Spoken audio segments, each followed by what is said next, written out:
So now that we have a successful planar print of the bulk of the hand, we are going to take a look at how we're going to approach printing this thumb.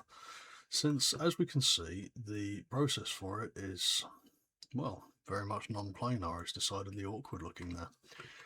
So we're going to go back to add operation and additive and non-planar slicing. And this time the process is slightly different. So under job assignment, we're going to select a non-planar substrate. So if we click on this and the model system comes up, and we're going to highlight the hand as our substrate, then click on OK. Then close this and we're going to add the thumb as the feature. So, and then we click on OK. Now, this is the point at which most people trip over, okay? This is slightly odd looking as processes go, but it does make sense. Under strategy, we're going to leave the slicing strategy as offset, but we're going to take a look at what the offset settings are. So by default, our start offset is just a hair off of 0, which is fine, but our end offset is 2 millimeters. Now, the end offset is what defines the overall final height of the printed area. So I am going to hold down Control and scroll up, and you can see how this green plane has formed. When I say plane, this extrapolation of the actual model. That is the height constraint that we're working with. Now, I believe this part is about, I think it's about 150 off. So, oh, I might be able to get away with lower. Yeah, let's leave it at 92 for now. That's fine. So that should hopefully cover the entire thumb's height. I'm going to very quickly test this now and generate a toolpath for the current operation. And given a second, there you go. We can now see how we have got all of the toolpaths set up and defined for this. I'm going to turn on infill as well because it's generally good practice. I'll just set it down to 15 and maybe go triangles because why not? Yeah, going to leave that as that. I'm also going to tighten up the offset safe surface as well, just for the sake of making sure that we don't run into any problems. And I'm going to define it as a sphere because quite often we will get some very, very weird results because we're not using a vertical planar slice, it doesn't make sense to use a cylinder. So, and using a plane will get some very, very odd results on the links and leads.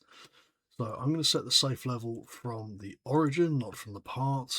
Oh, excuse me.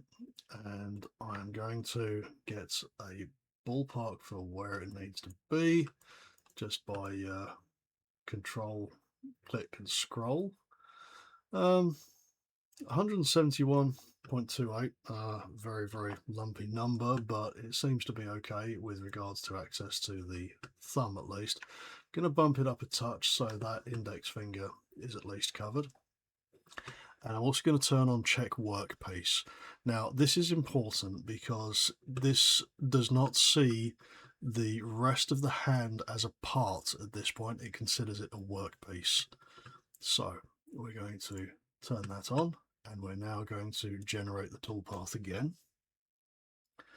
And this will take a minute or so to fully formulate since it's now checking for collisions. And there we go. So let's take a very quick look at this, make sure there's no obvious collisions. There don't appear to be any. So I'm going to simulate this now. We just zoom in there. So we can see how we have this rather nice defined by the normals toolpath for actually printing using the non-planar printing system. And that seems to be doing everything pretty much as we're expected, although due to the nature of the model, we've got a slightly jagged looking exterior on there.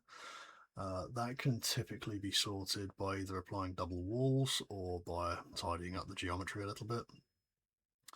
So I'm going to speed this up now so we can actually watch the rest of it form. And in a second or so, we should see a completed thumb.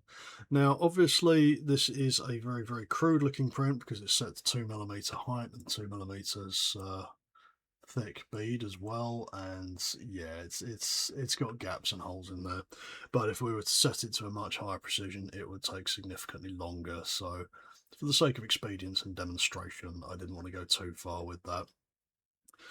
But hopefully that should give you a running start on how best to use the non-planar slicing.